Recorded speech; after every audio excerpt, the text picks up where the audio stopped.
জিনদের অভ্যাস হচ্ছে ওরা 24 ঘন্টার ভেতরে যে কোনো এক সময় হয় সাপ নাই বিড়াল, এগুলো হওয়াই লাগবে ওদের। এই জন্য রাতের বেলা অনেকে বের হওয়ার পরে কালো বিড়াল যারা দেখেন, সবগুলো কালো বিড়াল না, ওগুলো দুই একটা জিনও আছে। ওগুলো দেখলে আপনি একেবারে সরাসরি যদি দেখেন বলবেন আস্তাগফিরুল্লাহ অথবা লা হাওলা ওয়ালা কুওয়াতা ইল্লা বিল্লাহ। আর একটু বেশি পারলে আয়াতুল কুরসি পড়ে বুকে ফু দিয়ে নেবেন, নয়তো যদি দুষ্ট হয় আপনার একটা ক্ষতি করে দেবে। মুহাদ্দিস সাহেব নামাজ শেষ করার পরে ঘরের ভেতরে তাকিয়ে দেখলেন দুইটা সাপ খেলা করছে। পাশে গিয়ে বললেন, তোমরা যদি জিন হও চলে যাও, কারণ উনি জানে জিনেরা সর্পের রূপ ধারণ করে। একবার, দুইবার, তিনবার বলার পরে ওরা জায়গায় দাঁড়িয়ে আছে। উনি মনে করলেন এটা না সাপ হবে, ঘরের থেকে লাঠি এনে পিটিয়ে মেরে ফেললেন জায়গায়। এই জিনদের বাবা মা তাদের খবর হয়ে গেছে সন্তান কোথায়, অনুসন্ধান করতে করতে এসে মুহাদ্দিস সাহেবের ঘরের ভেতরে পেয়েছে। মুহাদ্দিসকে সহ দুইটা সন্তান মরা নিয়ে গেছে তার নিজেদের দেশে। জিনদের লক্ষ লক্ষ জিনেরা আছে, এটা তাফসিরে হাক্কানিতে পাবেন আপনি। আমি শিক্ষার জন্য বলছি। লক্ষ লক্ষ জিনদের সামনে জিনের পিতা ডাক দিয়ে বললেন, মুহাদ্দিস সাহেব, আপনি আমার দুইটা সন্তানই পিটিয়ে মেরে ফেলেছেন। আমি ইচ্ছা করলে কোরআনের নির্দেশ অনুযায়ী আপনাকে মেরে ফেলতে পারি। কারণ কেউ যদি কাউকে হত্যা করে তার তিনটা শরত আছে। এক নম্বরে তাকে মেরে ফেলা লাগবে, দুই নম্বরে ওই লোকটা যদি জরিমানা দিয়ে দিয়ত দিয়ে তার পরিবারস্থ লোকদের কাছে ক্ষমা নিয়ে নেয়, এটার দ্বারাও তার মাফ হবে। আমাদের দেশে মানুষ হত্যা করার জন্য যে ফাঁসির অর্ডার দেওয়া হয়, 30 বছর জেল দেওয়া হয়, এটা কিন্তু কোরআনের নিয়ম না। আমি বহু মানুষকে এই 3টা বছর জেলে থাকা অবস্থায় মার্ডার মামলার আসামি দেখেছি। জিজ্ঞাসা করে, হুজুর আমি অন্যায় ভাবে হোক আর ন্যায় ভাবে যেভাবে হোক একটা মানুষ মেরে ফেলেছি, আমার যে সরকার 30 বছর জেল দিল এই দেশের আইনে, আমার কি মাফ হয়ে যাবে? না। আপনি যাকে মারলেন এর বিনিময়ে এক কথা হচ্ছে আপনাকে মেরে ফেলা লাগবে। দ্বিতীয় কথা হচ্ছে যদি মেরে ফেলা না হয়, ওই লোকটার আত্মীয় স্বজন যারা আছে, ছেলে মেয়ে, বাবা মা, স্ত্রী, তাদেরকে আপনার, ওরা যদি বলে 20 লাখ টাকা দেন আপনাকে মাফ করে দেব, আপনি যে ক্ষতি করলেন ওই টাকা দিলে আপনি মাফ পেয়ে যাবেন। 20 বছর 30 বছর আপনারা জেল খাটা লাগবে না। এটা ইসলামের নিয়ম ছিল। এটা কি ছিল? কোরআনে কারীম আয়াত শোনালেন জিনেরা, ইয়া আইয়ুহাল্লাযীনা আমানু কুতিবা আলাইকুমুল কিসাসু ফিল কতলা। ওহে যারা ঈমানের দাবি করো তাদেরকে বলছি, হত্যার বদলে হত্যা এটা আমি আল্লাহ লিখে দিলাম। কি করলাম? আরো জোরে বলেন। আল্লাহ কিন্তু ফারাজা শব্দটা দেননি। আলেম যারা আছেন তাদেরকে বলছি আল্লাহ কতিবা দিয়েছেন। ফরজ শব্দ দিলেও তো অর্থ হয়ে যেত, কাতাবা দিলেন কেন? আমি যদি এখন এখানে সভাপতি যিনি আছেন বলি যে এই জমিটা আপনাকে আমি দিয়ে দিলাম মৌখিক, এর কোনো দাম আছে? কারণ জমিও আমার না, এ দেওয়ার ক্ষমতাও আমার নেই। আর আমি যদি এই জমির মালিক যিনি, তাকে দিয়ে দলিলে সই স্বাক্ষর করে লিখে ওনার হাতে বলে এই যে লিখিত, ওই জিনিসের দাম নেই। আরো আসতে বলেন। আল্লাহ শুধু ফারাজন শব্দ দিলে দিতে পারতেন, না দিয়ে কতিবা দিয়ে এটা জানিয়েছেন যে বিধানটা ছোটখাটো না, গুরুত্বহীন না, এটা কিন্তু লিখে সই স্বাক্ষর করে দলিল করে দিলাম, এর দাম আছে। এদেশে যারা দায়িত্বে আছে আজ 53 বছর, এই আয়াতটা যদি ঠিক এইভাবে বুঝে স্বাধীনতার পরে এদেশের সংসদে আয়াতটা কায়েম করে দিতে পারত, বঙ্গবন্ধু হত্যার বিচার আমরা অনেক আগে পেয়ে যেতাম। সুতরাং সঠিকভাবে যদি বিচার ব্যবস্থায় এই আয়াতটা এখন যারা দায়িত্বে আছে সংসদে কায়েম করতে পারে, আগামীতে কিয়ামতের আগে দেশে আর অন্যায় কোনো মার্ডার হবে না। গ্যারান্টি আল্লাহর গ্যারান্টি। আজ পর্যন্ত মিথ্যা হয়নি, হওয়ার সম্ভাবনা নেই। কথা বলেন না কেন? আপনি একটু মেনে দেখেন না কেন? ফামান তাবিআ হুদায়া ফালা খাউফুন আলাইহিম ওয়ালা হুম ইয়াহজানুন। আল্লাহ পাক বলেন যে হেদায়েত পাঠিয়েছি, এটা যদি অনুকরণ করে চলতে পারো, আমি গ্যারান্টি দিলাম কোনো ভয় নেই, কোনো চিন্তা নেই। যে সমস্ত ভয়গুলো মানুষ আজ করে, যে রাস্তায় গেলে আমরা অনেকেই খুন হয়ে যাই, বাড়িতে থাকলে অনেকে গুম হয়ে যায়, এই ভয়টা কোরআন গ্যারান্টি দিচ্ছে যে থাকবে না। আর কোরআন যদি না থাকে ও ভয় দিন দিন আরো বাড়বে। এই জন্য আমাদের উচিত হচ্ছে 96% মুসলমানের দেশে কোরআন এর এই আইনটা সংসদে পাস হোক। এই কথা বলেন। কিয়ামতে অন্তত যে গলাগুলো সাক্ষী দিল, কিয়ামতের ওই ময়দানে আল্লাহ যেন এই কণ্ঠগুলোকে আমাদের এই আয়াতের পক্ষে থাকার কারণে সাক্ষী হিসাবে কবুল করেন। আরে ভাই, ছোটখাটো বিষয় কিয়ামতে আল্লাহ দেখবে। ইব্রাহিম নবীর পক্ষে ছিল একটা ব্যাঙ, এই জন্য ব্যাঙের পোশাক আল্লাহ পাক করে দিয়েছে। ইব্রাহিম নবীর বিপক্ষে ছিল একটা কাংলাস, এই জন্য কাংলাস দেখলেই মেরে ফেললে 10টা নেকি হয়। ওনাদের দ্বারা কোনো কাজ কিন্তু হয়নি, কাংলাসের দ্বারাও কোনো কাজ হয়নি, ব্যাঙের দ্বারাও কাজ হয়নি। কারণ এমন আগুন জ্বলছিল 1 কিলোমিটার উপর দিয়েও যদি পাখি উড়ে যায় ঝলসে পড়ে যেত। এত বড় বিশাল অগ্নিকুণ্ড, এখানে ব্যাঙের পোশাকের কাজ হবে? বলেন না কেন? কিন্তু ব্যাঙের এই পোশাককে হযরতে জিবরাইল দেখার পরে জিজ্ঞাসা করলেন, তুমি যে পোশাক করো কোনো কিছু করতে পারবা? ব্যাঙ তার বলেছিল, ফেরেশতা আমি জানি আমার পোশাকে কাজ হবে না, কিন্তু আমার মালিককে আমি দেখাতে চাই যে আমি তোমার খলিলের পক্ষে আছি, ওই বেটা নমরুদের বিপক্ষে আছি। আল্লাহ এত বেশি পছন্দ করলেন কথাটা, ওই দিন থেকে কিয়ামত পর্যন্ত যত ব্যাঙ আসবে সব ব্যাঙের পোশাককে আল্লাহ পাক বলেই ঘোষণা করে দিয়েছেন। এই এদিকে তাকান, একটা ব্যাঙ ইব্রাহিম নবীর পক্ষে থাকার কারণে যদি তার পোশাক পর্যন্ত পাক হয়ে যায়, আমরা যে নবীর পক্ষে আছি তিনি কিন্তু খলিলুল্লাহ না, তিনি হাবিবুল্লাহ। বলেন বলেন, খলিলুল্লাহ আর হাবিবুল্লাহর পার্থক্য কি? খলিল বলা হয় ওই বন্ধুকে যে বন্ধু আমার আল্লাহর জন্য সব করতে পারে, আর হাবিব বলা হয় ওই বন্ধুকে যে বন্ধুর জন্য আমার আল্লাহ সব করেছেন। জোরে বলেন সুবহানাল্লাহ। ইব্রাহিম নবীর পক্ষে থাকার কারণে যদি ব্যাঙের পোশাক পাক হয়ে যায়, আমরা মুহাম্মদ রাসূলুল্লাহ হাবিবুল্লাহর পক্ষে থাকলে আমাদের জীবন পাক হয়ে যাবে। এই জন্য আল্লাহর আয়াতের পক্ষে যারা সায় দিলেন, আপনি মানেন না সেটা আলাদা, কিন্তু আপনাকে রায় দেওয়া লাগবে যে আমরা এই আয়াতটা সংসদে দেখতে চাই। আচ্ছা, হাজারো মানুষ জেলখানাতে, প্রায় 1 লাখের উপরে মানুষ এখন জেল খাটছে সারা বাংলাদেশে। অধিকাংশগুলো লক্ষ্য করলে দেখা যায় মার্ডার মামলা। গাজীপুরের কাশিমপুর কারাগারে প্রায় 1200 মানুষ এখনো ফাঁসির দণ্ডাদেশ নিয়ে মাথায় নিয়ে কন্টেম সেলে কাটাচ্ছে। 10,000 মানুষ ওখানে আছে, 4 জেল মিলে প্রায় 1200-1300 মানুষ শুধু ফাঁসির আসামি। এদের 1 নম্বর অপরাধ হচ্ছে এরা মানুষ হত্যা করেছে, এই কারণেই তো ফাঁসি দেয়। জিনদের পিতা ডাক দিয়েছে, মুহাদ্দিস সাহেব আমি কিন্তু আয়াত অনুযায়ী আপনাকে মেরে ফেলতে পারি, কিন্তু আমার একটা হাদিস জানা আছে, কোনো সৃষ্টি যদি তার আকৃতি পাল্টিয়ে ফেলে তাকে মেরে ফেললেও কোনো গুনাহ নেই। আমার এই সন্তান 2টা তাদের নিজেদের আসল আকৃতি পাল্টিয়ে সর্পের আকার ধারণ করেছে। আপনি যেটা বললেন যে 3বার তাদের বলার পরেও তারা শোনে নাই, এই জন্যে আপনি না বুঝতে পেরে মেরে ফেলেছেন। আমি আপনার কোনো দোষ দিতে চাই না, তবে একটা কথা, যে কোরআন শুনতে গিয়ে জীবন গেছে, স্থান ত্যাগ করে নাই। আপনার এই মধুর কণ্ঠ দিয়ে আমাদেরকে ওই কোরআন থেকে একটা কিছু শুনিয়ে বিদায় করেন। মুহাদ্দিস শাহ ওয়ালিউল্লাহ দেহলভী রহমতুল্লাহ আলাইহি তার মধুর কণ্ঠ দিয়ে কোরআনের সবচাইতে সুন্দর সূরা যেটা সূরা রহমান তেলাওয়াত করে শোনালেন। আর রহমানু আল্লামাল কোরআন খলাকাল ইনসানা আল্লামাহুল বায়ান।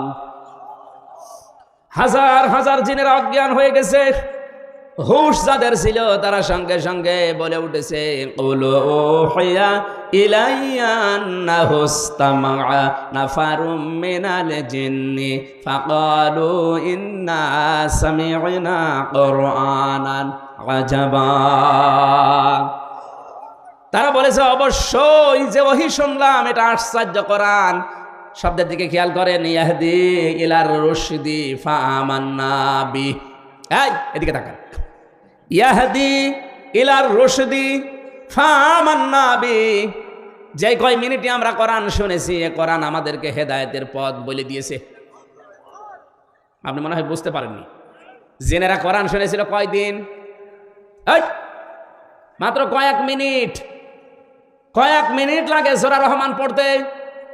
এই কয়েক মিনিট শোনার পরে তাদের সিদ্ধান্তের দিকে তাকান, ইয়াহদি ইলার রুশদি ফাআমান্না বি। এ কোরআন আমাদেরকে হেদায়েতের পথ বলে দিয়েছে, আমরা ঈমান আনলাম। ওয়ালান নুশরিকা বিরাব্বিনা আহাদা, জীবন চলে গেলেও কোনোদিন আল্লাহর সাথে আমরা শরীক করব না। এখানে আলেম নেই?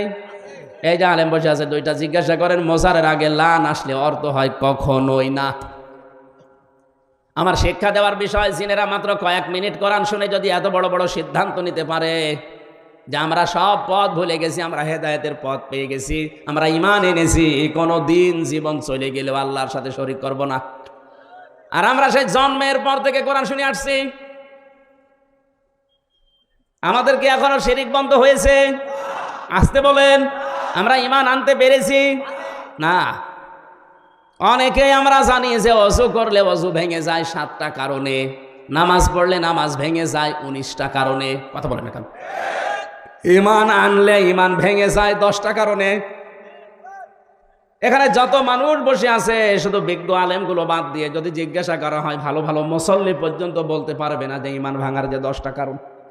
পারবে না? ওর মনে নেই। ঈমানও ভেঙে যায়, মানুষের আমলও ভেঙে যায়। এখন যদি বলেন আমলের আবার হাত পা আছে নাকি ভেঙে যায়, হ্যাঁ আমল ভাঙে। আমল কিভাবে ভাঙে আমি বলবো। এই এলাকায় যদি কারো আমল এরকম থাকে ভেঙে গেলে আমার কিছু করার নেই। আল্লাযীনা কাফারু ওয়া সাদ্দু আন সাবিলিল্লাহি আযাল্লা আমালাহুম। সূরা মুহাম্মাদের প্রথম আয়াতে আল্লাহ জানিয়েছেন, যারা কুফরি করে আর যারা আল্লাহর পথে বাধা সৃষ্টি করে, আদাল্লাহ ইউদিল্লু বাবে ইফআল, বাংলা অর্থ দাঁড়িয়েছে আমলের বহুবচন আমাল। কোন মানুষ যদি কুফরি করে আর আল্লাহর পথে বাধা সৃষ্টি করে, সে যেভাবে হোক ওর জীবনের পেছনের আমল আল্লাহ সব নষ্ট করে দিয়েছে, ভেঙে ফেলেছে। এ কোরআন শুনতে আসবে মানুষ আল্লাহর পথে না শয়তানের পথে? আরো জোরে বলেন। মাওলানা আমিনুলকে যারাই বাধা দিয়েছে, আমি সজ্ঞানে স্বেচ্ছায় একেবারে বাস্তবতার সাথে মিলিয়ে কোরআন সামনে নিয়ে বলছি, আপনি নামাজ পড়তে পারেন, পাগড়ি মাথায় দিতে পারেন, হজ করতে পারেন, কোরআন অনুষ্ঠান চালু হবে বাধা দেওয়ার জন্য যারাই বিভিন্ন কায়দায় চেষ্টা করেছেন, আপনার আমল ভেঙে গেছে। কোন হুজুর নিয়ে আসবেন? এবার নিয়ে আসেন। যদি মনে করেন না বানিয়ে বলছি, সূরা হুজুরাতের 2 নম্বর আয়াতের ব্যাখ্যা আছে, বিশ্ব নবীর উপরে যদি কেউ কথা বলে তাহলে তার আমল আল্লাহ নষ্ট করে দেয়, অথচ লোকটা জানেও না যে আমার আমল নষ্ট হয়ে গেল কি করে।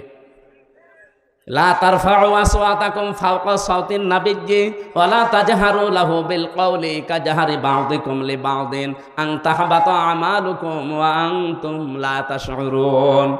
কোন ইমানদার যদি নবীর উপরে কণ্ঠ দিয়ে উচ্চ আওয়াজে কথা বলে, হে নবী আপনি জানিয়ে দেন তার আমল আর নেই, সব নষ্ট হয়ে গেছে। এই আয়াত আমি বানালাম। কাবা এখনো পর্যন্ত মসজিদে নববীতে নবীজির রওজার উপরে এটা স্বর্ণের অক্ষর দিয়ে লেখা আছে।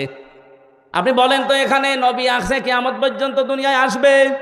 আরো জোরে বলেন বলেন। তো নবী তো আসবে না কিয়ামত পর্যন্ত, এই আয়াতটা আল্লাহ কোরআনে দিল কেন?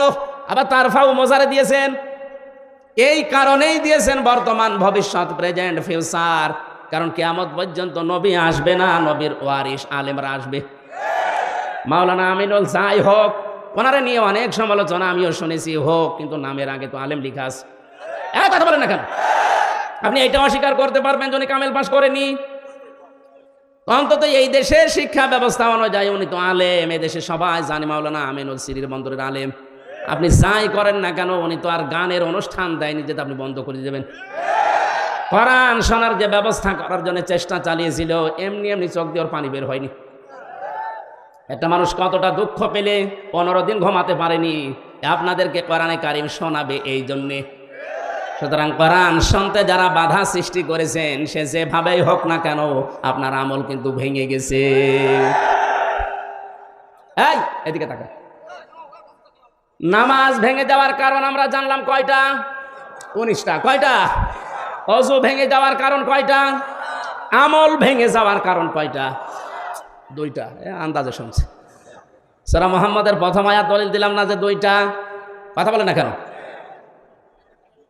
পৃথিবীর যে কোনো জিনিস আপনি দেখবেন সেটা নষ্ট হয়ে যাওয়া, ভেঙে যাওয়ার একটা পথ আছে। আমাদের যে আমল আছে, এই আমল ভেঙে যায় এই কারণে, নামাজ ভেঙে যায় এই কারণে, রোজা ভেঙে যায় এই কারণে, হজ ভেঙে যায় এই কারণে, যাকাত নষ্ট হয়ে যায় এই কারণে। যাকাতে আবার জায়গা আছে 8টা। কয়টা? এই 8টা বাদ দিয়ে যদি মানুষ 9 নাম্বার জায়গায় দেয় তাহলে ওই যাকাত ভেঙে যাবে, নষ্ট হয়ে যাবে। জান্নাত যাওয়ার জন্য যেটা আসল দরকার ঈমান, ঈমানও মাঝে মাঝে ভেঙে যায়। আসতে বলেন। ঈমান ভাঙে না? ঈমান ভাঙার কারণ 10টা। কয়টা? আমি সংক্ষেপে আপনাকে লিখে নেওয়ার জন্য বলছি, কাজে লাগবে লিখেন। ইমানও মানুষের ভেঙে যায়। 1 নম্বরে সূরা জমারের 65 নম্বর আয়াতের দলিলটা আছে। আমি শুধু থিওরিগুলো বলছি, বাড়িতে মিলিয়ে নিয়েন। 1 নম্বরে দুনিয়ায় কেউ যদি শিরিক করে তার ইমান ভেঙে যায়, নষ্ট হয়ে যায়, ওই ইমান নিয়ে জান্নাতে যাওয়া সম্ভব না। 2 নম্বরে কেউ যদি কুফরি করে, কুফরি মানে কি? ঢেকে ফেলা। কুফরি মানে অস্বীকার করা, ঢাকনা দেওয়া, চেপে রাখা, গোপন করা। আল্লাহর কোনো বিধান জানার পরে যদি কেউ চেপে রাখে, গোপন করে, সে উপকারান্তে কাফের, তারও ইমান ভেঙে গেছে। আর এটা বাংলাদেশে এখন বেশি। 3 নম্বরে কেউ যদি নেফাকি করে,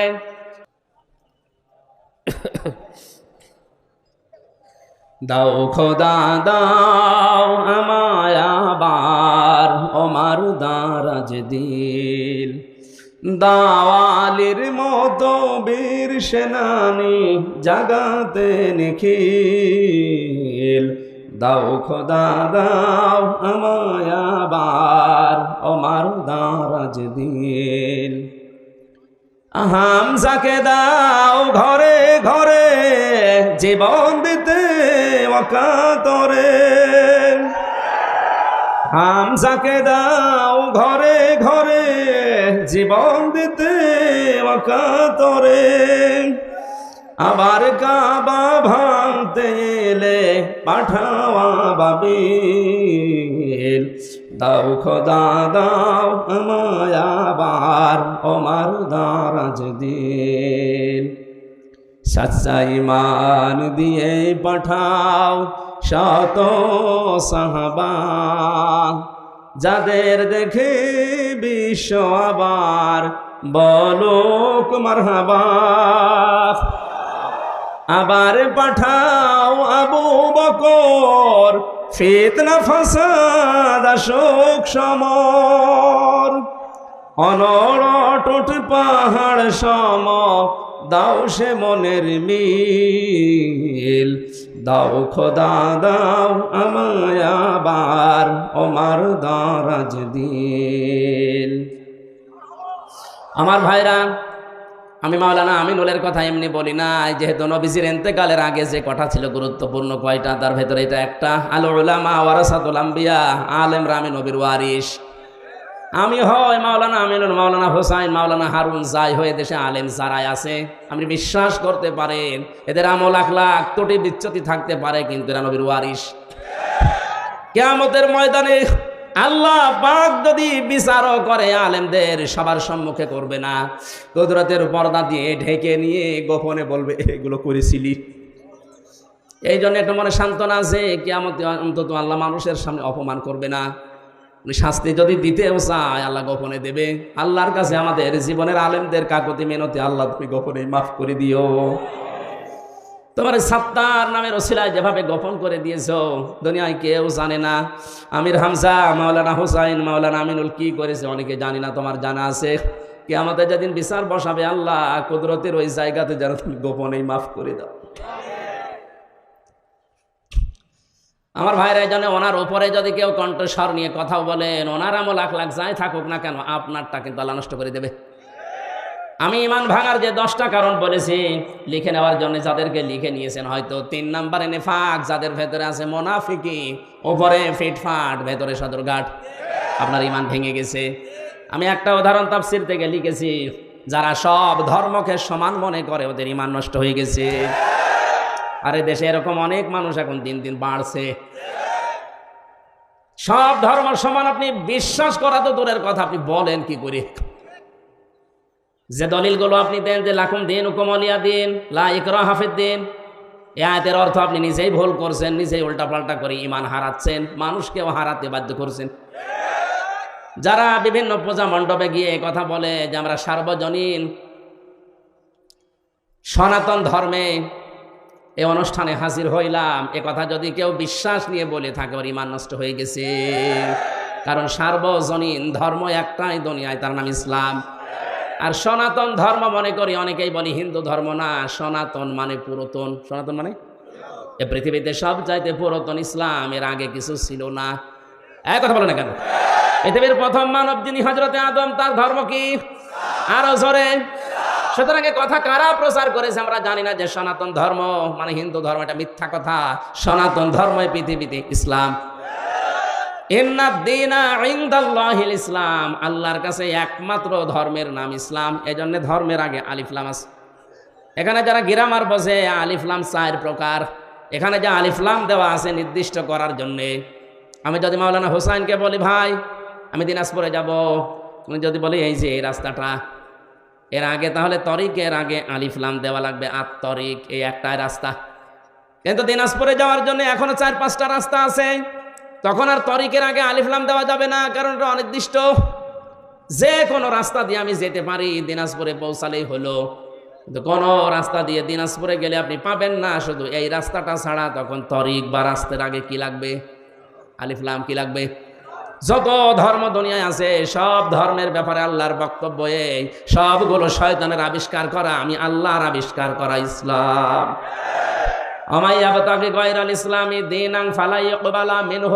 ইসলাম বাদ দিয়ে অন্য কোন ধর্ম নিয়ে, অন্য কোন জীবন ব্যবস্থা নিয়ে কেউ যদি আল্লাহকে রাজি করতে চায়, ওর জীবনের কোনো কিছু আল্লাহ কবুল করছে না, করবে না। তাহলে আয়াতগুলো দ্বারা কি প্রমাণ হয়? সব ধর্ম সমান। আরো জোরে। অনেকে এখন ফতোয়া বের করছে যে আমরা উদারতা দেখাতে গিয়ে বলি আপনি কি আল্লাহর চাইতে বেশি উদার। আশা করছি এটা যারা ভুল বুঝে হোক আর জেনে শুনে হোক ষড়যন্ত্র করে বলছেন, আপনার ঈমান ভেঙে গেছে। 4 নম্বরে, নবী ছাড়া যারা অন্য কারো আদর্শ ভালো মনে করে। কয়েকদিন আগে একটা জরিপ পেয়েছিলাম, এদেশে বিশ্ব নবীকে একমাত্র আদর্শ মেনে চলে মাত্র 100 জনের 15 জন। তাহলে এই যে পয়েন্টগুলো আমি কোরআন থেকে হাদিস থেকে লিখেছি, প্রত্যেকটার পেছনে হায়াতের দলিল আছে। আমি দলিলগুলো লম্বা করে বলতে পারছি না, শুধু আমার সাবজেক্টে যাব। তাই যারা আজ বিশ্ব নবী বাদ দিয়ে অন্য কাউকে আদর্শ মানে, তাদের সংখ্যা এই দেশে 85 জন। কত? আর একমাত্র যারা বিশ্ব নবীকে উসওয়াতুন হাসানা মানে, ওদের সংখ্যা মাত্র 15 জন। আপনি হিসাব করে বলেন, আমরা খালি চিল্লাই যে দেশে 96% মুসলমান। হ্যাঁ, মুসলমান আছে, ওই আদমশুমারিতে আছে, আর ওই আগা কাটা আছে। অনেকেই ভাবে যে আগা কেটে দিলেই মুসলমান। ছাগল কি? ছাগলের তো দিয়ে, ছাগলের দেয় না। না, ভুল যারা করছেন আপনাকে সংশোধনী দিলাম, আশা করছি আপনার বিবেক খুলবে। এরপরেও যদি আপনি একেবারে সে আবু জাহেলের মতো অনড় হয়ে থাকেন, আমার মনে হয় আপনার হেদায়েত কপালে আর নেই। 5 নম্বরে, আল্লাহর বিধান যাদের ভালো লাগে না, এটা সূরা মুহাম্মদের 9 নম্বর আয়াতে আছে। এদেশে এখন নেই। একই আল্লাহর বিধান কোরআনে কারিমে আকিমুস সালাত খুব আদায় করছে, আতুজ যাকাত খুব দিয়ে দিচ্ছে, কিন্তু একই আল্লাহর বিধান আকিমুদ্দিন, দিন কায়েম করো, ওয়ালা তাতাফাররাকু ফি, এই বিষয়ে কোনো ফতোয়াবাজি করো না। এখানে ওর খবর নেই। দিনটা যে কায়েম করা ফরজ, নামাজের মতো, রোজার মতো, অনেকেই জানেও না ও মানেও না। অথচ পৃথিবীতে যত নবী এসেছিলেন, আমি আলেমদের বলছি, প্রত্যেকটা নবীর শরীয়তে কম বেশি কোনো মাসলা মাসাইল নিয়ে একটু ঝামেলা ছিল। হয়তো অনেক নবীর সাথে আমাদের নবীরটা মেলেনি। যেমন হযরতে মুসা আলাইহিস সালামের জামানায় কারো শরীরে যদি লাপাক লেগে যেত, ওই জায়গাটা এরকম মুছে ফেললেই হয়ে যেত। হযরতে ঈসা নবীর জামানায় একটু কঠিন ছিল, কোনো জায়গায় নাপাক লেগে গেলেও চামড়া খুশিয়ে খুশিয়ে তুলে ফেলে লেগে লাগতো। আল্লাহ পাক কঠিনটাও দেননি, একেবারে সহজটাও দেননি, আমাদের মাঝামাঝি শরীয়ত দিয়েছেন যে চামড়াও তোলা লাগবে না, আবার মুছে ফেললেও হবে না, 3 বার ধুয়ে ফেলা লাগবে। হ্যাঁ, এটা মাসলা মাসালে হয়তো বিভিন্ন নিয়ম নীতি নিয়ে মতপার্থক্য ছিল, কিন্তু আদম থেকে শুরু করে আমাদের নবী পর্যন্ত প্রত্যেকের মিশন একটাই ছিল, আনাকিমুদ্দিন ওয়ালা তাতাফাররাকু ফি। নামাজ যেভাবে কায়েম করো, রোজা যেভাবে ফরজ মনে করে করো, দিন কায়েম করা কিন্তু ঠিক ওই রকম ফরজ। আর এই বিষয়ে কোনো পার্থক্য, মত পার্থক্য, ফতোয়াবাজি, দলাদলি চলবে না। আর যত দলাদলি, মত পার্থক্য সব এই জায়গায় এসে, এদেশে মানুষ যত তার চাইতে দল বেশি। এটা মিথ্যা কথা। কারণ এমনও লোক আছে 1 জন 2-3 দল করে, যখন যে দল উনি ওই দলের কর্মী। যেদিকে বৃষ্টি পড়ে ওইদিকে ছাতা ধরে, এরকম মানুষ আছে না নেই? আল্লাহর কোন বিধানকে আপনি যদি খারাপ মনে করেন, হ্যাঁ আপনার বুঝে আসছে না সেটা আলাদা কথা বলছেন। আল্লাহর বিধানকে খারাপ মনে করলে ঈমান নষ্ট হয়ে যায়, ভেঙে যায়, ব্যর্থ হয়ে যায়। 6 নম্বরে, দিনের কোন বিধানকে নিয়ে কেউ যদি কটাক্ষ করে, উপহাস করে, মর্যাদা দিতে না চায়, এটা আজ দিন দিন বাড়ছে। আল্লাহর বিভিন্ন বিধান নিয়ে মানে তো না, আর কটাক্ষ করে, আরো উপহাস করে উড়িয়ে দেয়। আমি একটা উদাহরণ দিচ্ছি আল্লাহর কোরআন থেকে, একটু খেয়াল করে শোনেন। কোরআনের কোনো আয়াত বোঝার জন্য কেউ যদি চেষ্টা করে, তার কিন্তু 500 রাকাত নফল নামাজের সওয়াব হয়। ইন্নাল্লাযীনা কাযযাবু বিআয়াতিনা ওয়াস্তাকবারু আনহা লা তুফাত্তাহু লাহুম আবওয়াবুস সামা ওয়া লা ইয়াদখুলুনাল জান্নাহ। আল্লাহ পাক বলেন, হে নবী, নিশ্চয় যারা আমি আল্লাহর আয়াতকে অবিশ্বাস করে, মিথ্যা মনে করে, আর যখন আমার আয়াত দিয়ে ওয়াজ করা হয়, তাফসির করা হয়, ব্যাখ্যা করা হয়, সতর্ক করা হয়, ও মানুষ সতর্ক না হয়ে অহংকার করে আরো উঠে চলে যায়। ওয়াস্তাকবারু আনহা, ইস্তেকবার করে, অহংকার করে, দাম্ভিকতা দেখিয়ে মুখ ফিরিয়ে চলে যায়। লা তুফাত্তাহু লাহুম, তুফাত্তাহু মুজারে, বর্তমান, ভবিষ্যৎ, প্রেজেন্ট, ফিউচার, তার জন্য খোলা হচ্ছে না, হবে না। আবওয়াবুস সামা, বাবের বহু বচন আবওয়াব, বাব মানে দরজা, আবওয়াব মানে দরজা সমূহ, সামা মানে আকাশ। আকাশের একটা দরজাও তার জন্য খোলা হচ্ছে না, হবেও না। এতটুকু আল্লাহ শেষ করেননি, পরবর্তী কথা আরো কঠিন। ওয়ালা ইয়াদখুলুনাল জান্নাহ, ওরা জান্নাতে যাচ্ছে না, যাবে না। আপনি হিসাব করছেন পেছনের হাত দিয়ে। আজ যারা আল্লাহর আয়াতকে অবিশ্বাস করেন, কটাক্ষ করেন, মিথ্যা মনে করেন, অহংকার করে মুখ ফিরিয়ে চলে যান, আপনার কিন্তু জীবনের বড় ক্ষতি দুইটা। আকাশের দরজা সব সময় আপনার জন্য বন্ধ, আপনার আমল ওঠা বন্ধ হয়ে গেছে। 2 নাম্বার, আপনি জান্নাতে কোনোদিন যাচ্ছেন না, যাবেনও না। আল্লাহ একটা উদাহরণ দিচ্ছেন, হাত্তা ইয়ালিজাল জামালু ফি সামিল খিয়াত।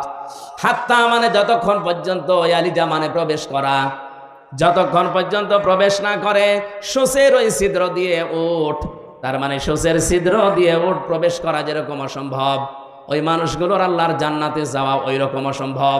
আল্লাহ উদাহরণটা দিয়ে জানিয়েছেন, বান্দা তোর জন্য আমার জান্নাতে যাওয়া সম্ভব না।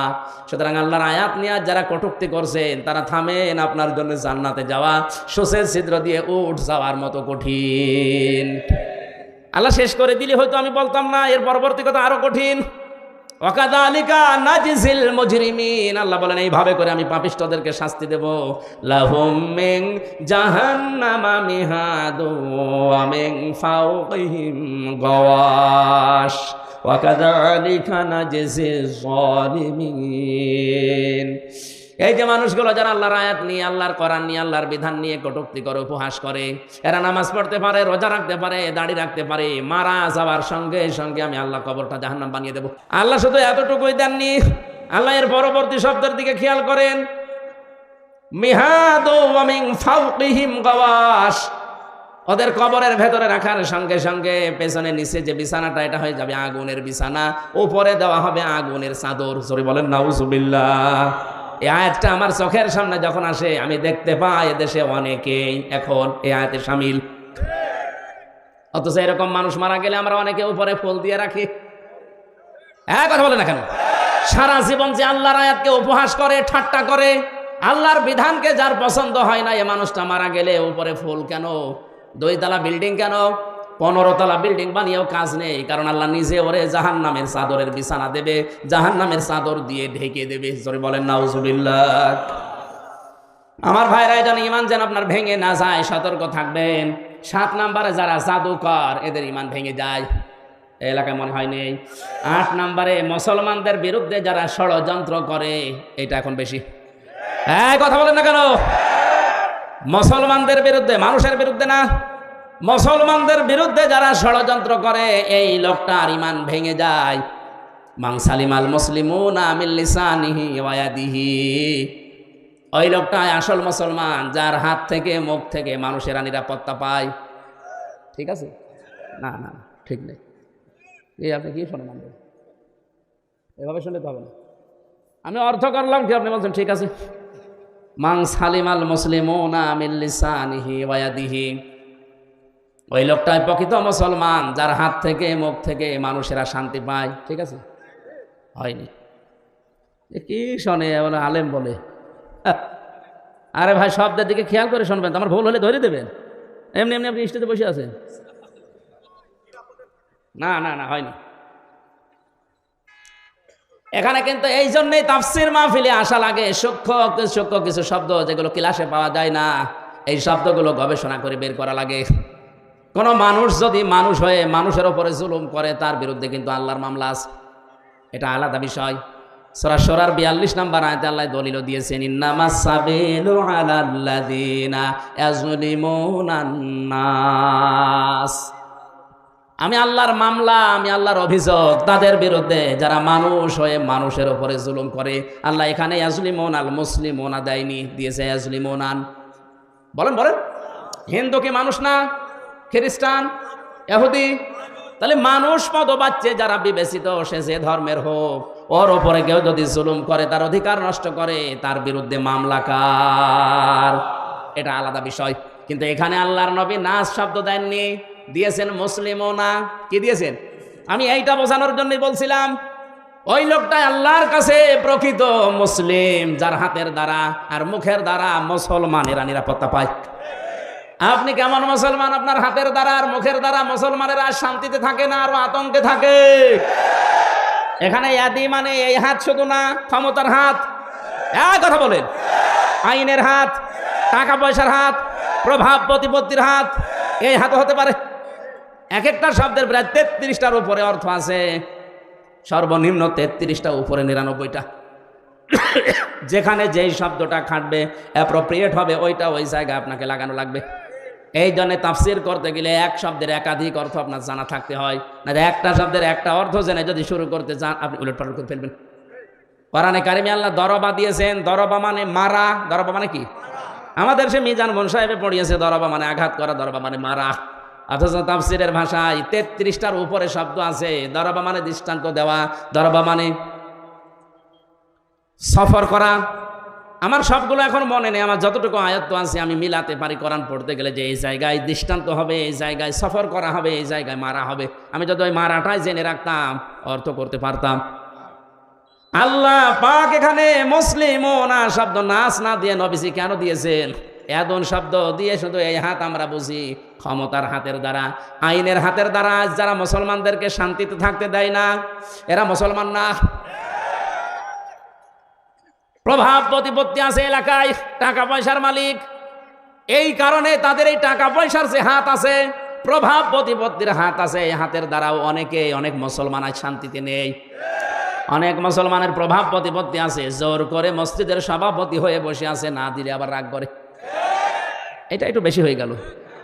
হ্যাঁ, মসজিদের সভাপতি হওয়ার জন্য কমপক্ষে 5টা গুণ লাগে। কয়টা? না ভাই, আমার এই ওয়াজ করার দরকার নেই। অনেক সভাপতি শেষে বলবো আমার দরকার নেই, আমি ছেড়ে দিলাম, তোর চালাগা যা। আপনি ছেড়ে দিলে অসুবিধা নেই। এখন যারা সংসদ সদস্য কয়েকদিন আগে থেকে আওয়াজ তুলেছে, বাংলাদেশেও কলকাতা আর মমতার মতো এই দেশে ইমাম আর মুয়াজ্জিনদের সরকারিভাবে বেতন দেওয়া লাগবে। এই দাবির পক্ষে আমাদের এই সংসদ সদস্য যিনি পিরোজপুরের, উনি বলেছে, তার পক্ষে আছেন না নেই?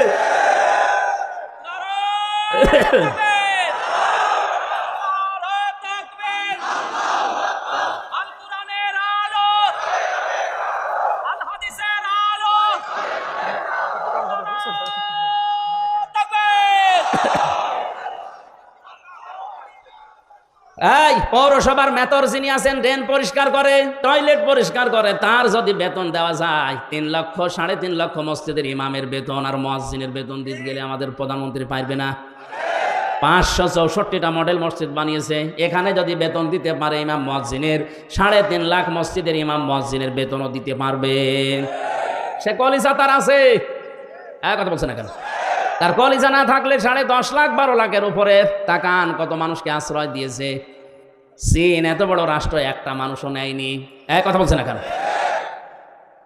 আর সমালোচনা আলোচনা তার বিরুদ্ধে পক্ষে বিপক্ষে আছে, কিন্তু তার কয়েকটা কাজ কিন্তু খুব ভালো। বিশেষ করে একটি খামার একটি বাড়ি, এই প্রকল্পের মাধ্যমে অনেকে আজ একটা কর্মজীবন পেয়েছে, একটা মাথা গোজার ঠাঁই পেয়েছে। প্রধানমন্ত্রীর জীবনে কিছুই যদি আল্লাহর ভালো না লাগে, এই কাজটা ভালো হবে, কারণ এটা কোরআনে কারিমের সূরা মুদ্দাসসির থেকে নেওয়া।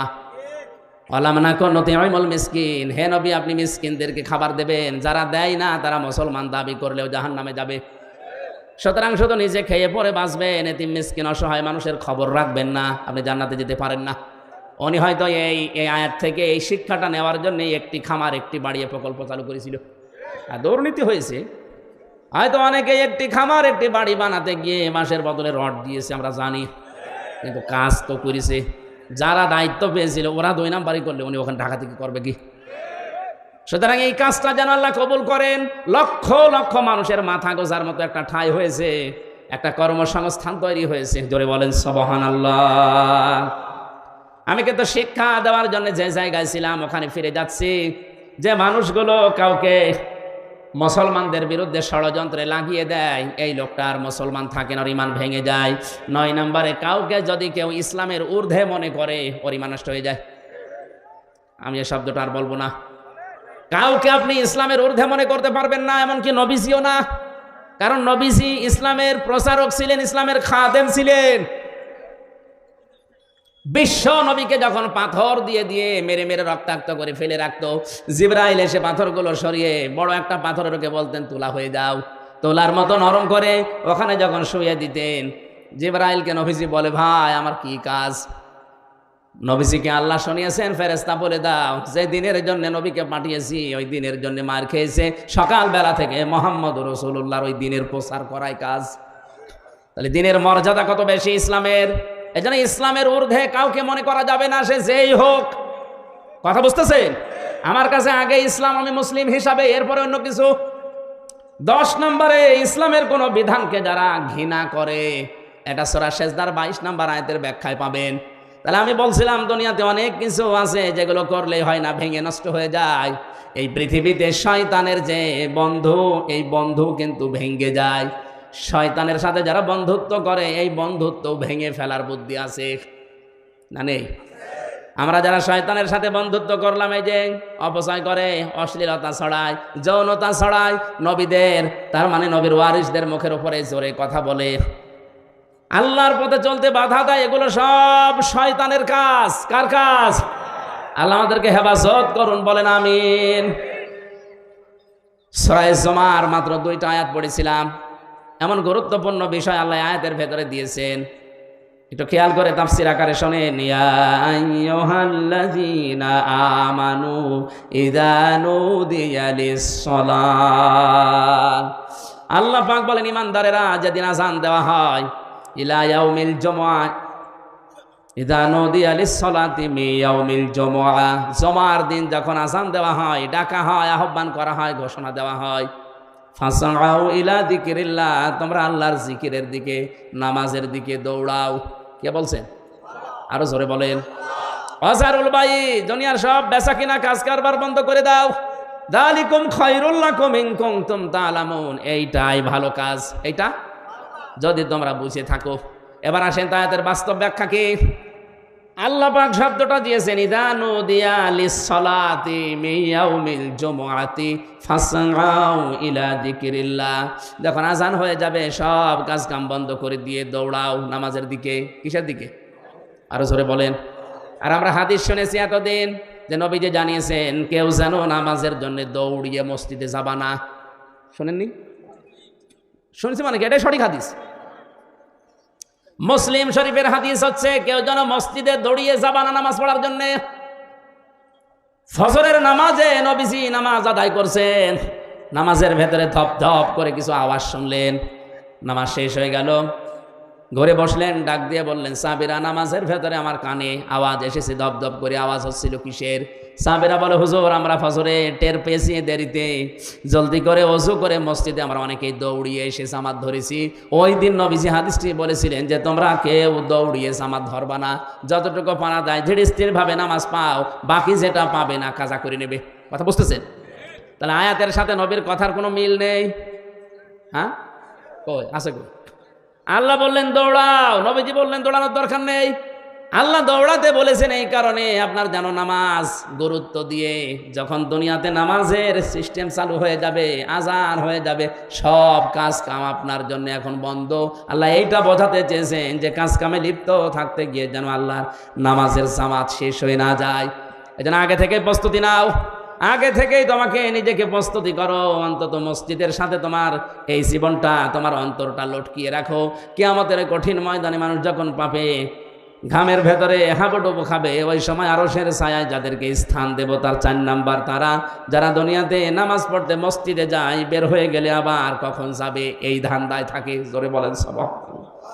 আমরা এই কাজ কারবার করে একটু আদায় করি। বলে ফাসাউ ইলা যিকরিল্লাহর ব্যাখ্যা মানে দৌড়াতে বলেছে এই জন্যে যেন আপনি আগে থেকে প্রস্তুতি নেন, নামাজ যেন নষ্ট না হয়ে যায়। এই কারণে সব কাজ কাম বন্ধ করে দিতে বললেন। এ আয়াতের সাথে বাংলাদেশের বাস্তবতার মিল হয় না, আমি অনেক ক্ষেত্রে দেখেছি। আল্লাহ বলছেন দৌড়াও নামাজের জন্য, সব কাজ কাম বেচা কিনা দোকানপাট যত কিছু আছে বন্ধ করা লাগবে। কে বলছেন? আরো জোরে। দিনাজপুরবাসী খেয়াল করেন, জমার নামাজ আজান থেকে শুরু করে একেবারে শেষ পর্যন্ত আমার মনে হয় 1-1.5 ঘন্টা সময় লাগে। কথা বলছে না কেন? আল্লাহ বললেন তোমাদের এইটাই ভালো কাজ, নামাজে আসো, ওই কাজ বন্ধ করে দিয়ে। আর আমরা দেখছি না 1-1.5 ঘন্টা সময় লাগছে। অথচ এই দেশে এমন অনেক মানুষ আছে 1 ঘন্টায় 5 লাখ টাকা উপায় করে। মানে কি আপনার বেশি মনে হয়ে যাচ্ছে? ঢাকাতে ডাক্তার মতিয়ার রহমানের বাড়ি খুলনা, অনেক পিত্তথলির পাথর বের করেন অপারেশন ছাড়া। ওনার 15 মিনিট সর্বোচ্চ সময় লাগে এক একটা অপারেশন করতে, 1,20,000 করে টাকা নেয়। তো 1 ঘন্টায় যদি 4টা 5টা করে কত টাকা হয়? উনি 1.5 ঘন্টা নামাজ পড়তে গেলে কমপক্ষে 7 লাখ টাকা ওনার লস হবে। আর কথা বলছেন এখন? এখন উনি যদি এই আয়াতের প্রশ্ন করে, আল্লাহ তোমার সাথে তো আমার বাস্তবতা মেলে না, তুমি বলছো জালিকুম খায়রুল লাকুম, এইটাই ভালো কাজ, অথচ আমি দেখলাম না নামাজ পড়তে গেলে আমার 7 লাখ লস। তা আমার তো লাভ হচ্ছে না লস হচ্ছে, তাহলে কোরআনের এই আয়াত ভুল। কেন আল্লাহ জালিকুম খায়রুল লাকুম দিয়েছেন? এইটাই ভালো কাজ। ইন কুনতুম তা'লামুন, যদি তোমরা জানো। এবার আসেন ব্যাখ্যায়। আল্লাহ এই কারণে দিয়েছেন, আপনি 1.5 ঘন্টায় 7 লাখ টাকা উপায় করলেন। যে সমাজে নামাজ নেই, নামাজের শিক্ষা নেই, হাসপাতাল থেকে অপারেশন করে 7 লক্ষ টাকা ব্যাগে নিয়ে আপনি ব্রিফকেসে ভরে যাচ্ছেন বাড়িতে, 1-1.5 কিলোমিটার দূরে মনে করেন বাড়ি। রাস্তায় যাবার সময় যে সমাজে নামাজ নেই, সমাজে চুরিদারি, ছিনতাই, হাইজাকার, ডাকাতি নেই। আসতে বলেন। এখন আপনি 7 লাখ উপায় করে যাচ্ছেন, ও সমাজে তো নামাজ নেই। আপনার টাকা নেওয়ার সঙ্গে সঙ্গে বাড়িতে যাওয়ার রাস্তায় যদি ছিনতাইকারী ধরে, যদি চাই, আপনি দিতে না চাইলে আপনাকে মেরেও ফেলতে পারে। আল্লাহ এই কারণে নামাজের গুরুত্ব দিলেন, কারণ নামাজ যদি কায়েম হয়ে যায়, নামাজের শিক্ষাগুলো যদি ব্যক্তি পরিবার সমাজ রাষ্ট্রে এসে যায়, 7 লাখ না 7 কোটি টাকা সঙ্গে নিয়ে গেলেও তোমার মনে আল্লাহ ছাড়া আর কোনো চোর, ডাকাত, হাইজাকার, ছিনতাইকারীর ভয় থাকবে না। এরকম একটা পরিবেশ আল্লাহর নবী মদিনায় গঠন করেছেন না করেন নাই? আরো জোরে। একবারও কি দেখতে মনে চায় না যে নামাজের সমাজটা বাংলাদেশে কায়েম হলে কি করে হাইজাকার মুক্ত, সন্ত্রাস মুক্ত, দুর্নীতিবাজ মুক্ত, সাদাবাজ মুক্ত, চোর ডাকাত মুক্ত একটা জীবন কিভাবে চালানো যায় শান্তিতে, ওটা দেখতে মনে চায় না? আরো জোরে বলেন চাই না? আল্লাহ এই জন্য এটা বলেছেন জালিকুম খায়রুল লাকুম, এটা ভালো। এই জন্য নামাজ কায়েম করো, নামাজকে দাঁড় করাও। হ্যাঁ, নামাজ যখন পরিবারে, সমাজে, রাষ্ট্রে কায়েম হয়ে যাবে নামাজের শিক্ষাগুলো, তখন আর মসজিদে বসে থাকার দরকার নেই। ফাইদা কুদিয়াতিস সালাতু ফান্তাশিরু ফিল আরদি ওয়াবতাগু মিন ফাদলিল্লাহ। নামাজ যখন শেষ হয়ে গেছে, এখন আর মসজিদে থাকা যাবে না, এখন ছড়িয়ে যাও, ছিটিয়ে পড়ো, অনুসন্ধান করো আল্লাহর রিজিক। আল্লাহর কি? আরো জোরে। এতে বিধান হচ্ছে 2টা, একটা নামাজ পড়ো আর একটা ছড়িয়ে পড়ো। খেয়াল করেন, তাহলে নামাজও ফরজ, জমিনে হালাল রুজির জন্য চেষ্টা করা, কষ্ট করা। আরো জোরে। আল্লাহ কিন্তু নামাজের আগে ওয়াজকুরুল্লাহ দেননি যে নামাজের আগে তোমরা আল্লাহর বেশি বেশি জিকির করো, বলেননি। কিন্তু ওয়াজকুরুল্লাহ কাসীরা দিয়েছেন ওয়াবতাগু মিন ফাদলিল্লাহর আগে। তোমরা যখন অনুসন্ধান করতে যাবে রিজিক জমিনে, তখন কিন্তু আল্লাহর জিকির, আল্লাহর স্মরণ ভুলে যেও না। কারণ আমি আল্লাহ জানি নামাজে দাঁড়িয়ে মানুষ এমনি আমাকে ডাকবে, কিন্তু বাস্তবতায় গিয়ে, কর্মজীবনে গিয়ে, প্র্যাকটিক্যাল লাইফে গিয়ে যদি আমি আল্লাহর কথা মনে না থাকে, ওখানে দুর্নীতি হওয়ার সম্ভাবনা আছে না নেই?